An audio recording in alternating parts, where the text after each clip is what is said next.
if they're not accountable for their performance and they just expect you to build their career for them, then that's a problem with their motivation. Welcome back to the channel. My name is Will Webb, and I'm gonna be taking you through all kinds of things to unpack the black box of business and life. I'm going to be talking today about making a hire. Now, this is a really hard process. As a new dad, I feel like I just welcomed somebody in that I can't fire, and I know how scary it can be to be responsible for another person. But I also have a big team behind me, and they make so much amazing things happen for both me and my clients, and I wouldn't have been able to do it if I didn't have a process to repeatedly find really talented people and to bring them into our team. So we're gonna talk today about just an overview of the process, and then in future videos, I'm gonna drop down into the weeds and really show you behind the scenes of how it all works. So let's just go ahead and get started. But what I'm gonna start with is kind of the overall process for hiring that perfect hire. So the very first thing is that we have basically some pre-work. Now, this, in my mind, is the most important part of the entire process because it sets you up for success on hiring, and it sets you up for success on basically your performance, and as well as not just performance but retention, right? And you know, we're in a world now like where, and by the way, I'll just call this like hiring, right? But we're in a world, right, where people typically are not very loyal to where they work. And that is probably shifting because people are realizing like all that lack of loyalty and lack of relationship is gonna come back to bite them. But in the time being, right, like people, they constantly are climbing, they're constantly looking for different opportunities. And so as we look at these three stages, I'm gonna break through kind of what you need in each stage. So for the hiring piece, the pre-work, the very first thing that you really need is an org chart. And even if it's just you, like start the habit of forming that org chart because it clarifies things for somebody new that's coming in. They can kind of see how things work. They can see who they report to. They can see a lot of those details. And you're basically then putting an open position. So an org chart typically starts with somebody at the top, and then, you know, you have basically, you know, team here, right? And so even if you have like somebody assigned in two of the spots and you have an open spot, call that spot whatever the role is. Like let's say I need a setter, right? So we just put that in there and in our org chart, and we kind of know.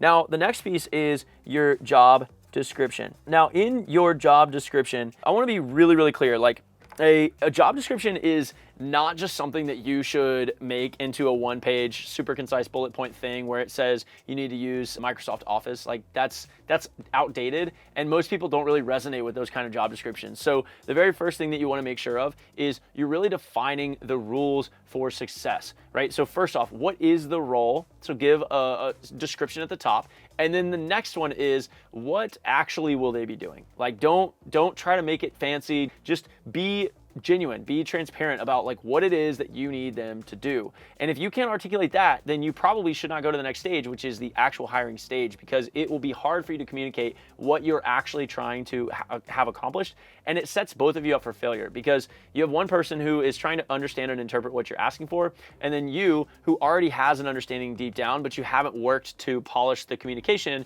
And so you end up being disappointed with that person. And they're disappointed because they feel like they're constantly trying to spin their wheels and get traction, and you're not giving them the tools to do it. So that's on you as a leader to really make sure that that's clear. And then on the other side, if you're looking for a job, one of the ways that you can make it easier on the business owner is to just simply communicate, hey, this isn't clear for me. I need more clarity so that I can be successful.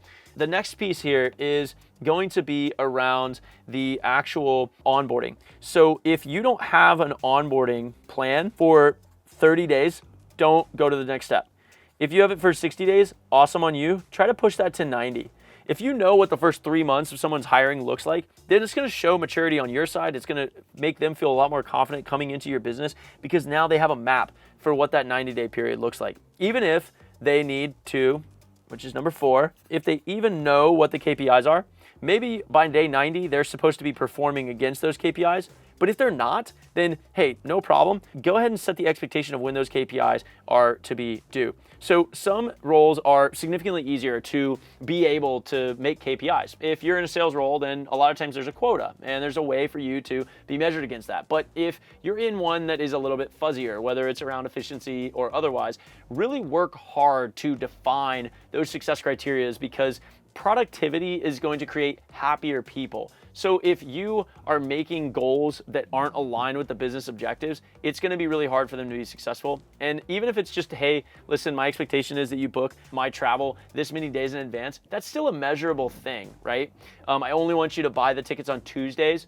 Measurable thing, right? All of those little nuanced things that would make you as a more successful if you had an executive assistant could be absolutely put into the KPIs. Just make sure that they actually make sense. Don't measure arbitrary things just because I told you to. Do it actually because you see the value in why you would be measuring that, and make sure that they see the value in it too. And sometimes those KPIs need to change. All right, so then you go to the next step, right? You gotta go higher. So the next piece, typically, I send a test, and this could be a personality test, but it could also just be a logic test. A lot of times what we'll do is we'll send instructions and we'll leave a piece out. I mean, we'll leave a piece out on purpose because what we want to see is, did they critically think about how they could solve the problem? Did they identify that there was actually a piece left out? And ultimately, were they able to follow instructions? Because if they weren't able to follow instructions, how are we going to be able to work together when we need them to follow instructions later on?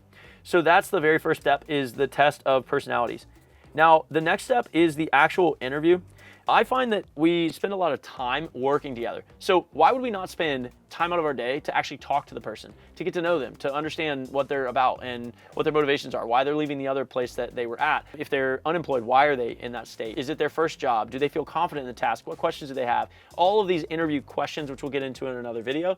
But the one thing that I wanted to say about that is make sure that you're interviewing with multiple people. So if you don't have a team, then have your spouse interview or have your friend interview that you trust their opinion. Like no matter what you do, if you're hiring somebody, make sure that multiple people get a chance to interview them, because you're trying to build a team. You're not just trying to build mini yous. And our bias that we do is we try to hire people like us. And so to overcome that bias, we want to have other people who are not like us help interview and give their objective opinion. Now, the next stage after that is a skills test. This skills test should exist no matter what. It doesn't matter if it's a technical role or a non-technical role. There should be some skill that you can test them on to gauge proficiency.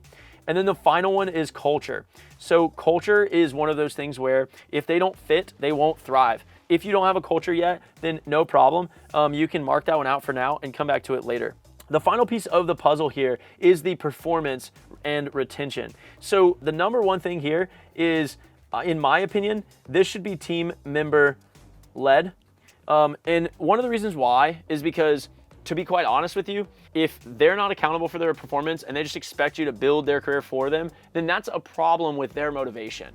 They're not really creating like a genuine position of loyalty. They're really just saying, what's in it for me and how can you help me? And then how can I go to the next thing? And so somebody who's mutually bought in on the vision of the company should be proactive in how they're approaching their career. Now, that doesn't mean that you shouldn't overcome people who are introverted or a little bit more shy about talking about those things, because you should give them a place to feel comfortable and be able to thrive. But at the same time, if they're making absolutely no progress in asking questions or trying to further their career, then at the end of the day, is that going to create the right level of dynamic between you and them? Now, that also puts a lot of pressure on you as a manager, because you can't mess that up. If someone comes to you and they have some career ambition, then talk about it, right? Figure out if it's feasible for the business and go through that process from a genuine and honest place. Don't just say, yeah, cool, and then move on to the next thing. Like really try to hear it and try to build a pathway to get there, because frankly, if you don't, then that person's going to eventually leave. The other piece is, most of the time when it comes to retention, it actually is not as much about money as people think. Money is of course a factor. People have to pay bills and you have to be paying fair wages and all of those things. But at the end of the day, like if they're valued and they have productivity, then they're going to be able to go a really long way. So the next step here is this KPI tracker. So if they are not tracking towards KPIs, then making sure that you build a plan really quickly, proactively, to be able to get them back up to their KPI metrics. And then the final piece is some sort of grading rubric or SOPs around how they should actually manage their own career. So maybe you have books that you like them to read, or maybe you have other cultural components that allow that person to be retained. But this has everything to do with, like, end of day routines or even beginning of day routines. It has everything to do with like your review cycle. Those are the things that are going to really set a rhythm inside of the business, and it's gonna allow you to have way better team members over time. So I hope that that just kind of start to finish process helps you understand a lot more about hiring. We are going to get down into the nitty-gritty and show you examples of different hiring plans and how we approach the problem for different roles. If you have a specific role that's been hard for you to hire for, then post that in the comments and we'd be happy to kind of cover that specifically in that next video. But in the meantime, I just want to make sure that you know that this stuff always changes, right? It is not something that you can just set up and forget about. There is going to be a set of steps on the front end that change, right? The systems that you use in the business, what licenses that person has to have, your payroll system, all of those things will change over time. So make sure you go back and update those documents as you go. And again, the very first thing that you should be hiring for if you're going from 0 to 1 is hire the things that you absolutely hate doing. Hire for that first, right? Because that person will make you feel better and you'll be able to raise the ceiling in your business, which was in another video called Floors and Ceilings. So with that said, I hope this helps you make your business a little bit better. And with that, I wanted to make sure that our production team is taken care of. We would need to make sure that they have it all. So we always take care of our production assistant, and so she gets to get rewarded. Yep, there she goes. Yep, thank you so much, Luna, for all your help with filming today. With that said, onward and upward, my friends. I'll see you in the next video. Make sure you subscribe and do the bell and all the other stuff because that really does help. I'm serious about that part, even though I don't know exactly what you're supposed to do. I do know that you should do that. I'll see you in the next video. Talk to you soon.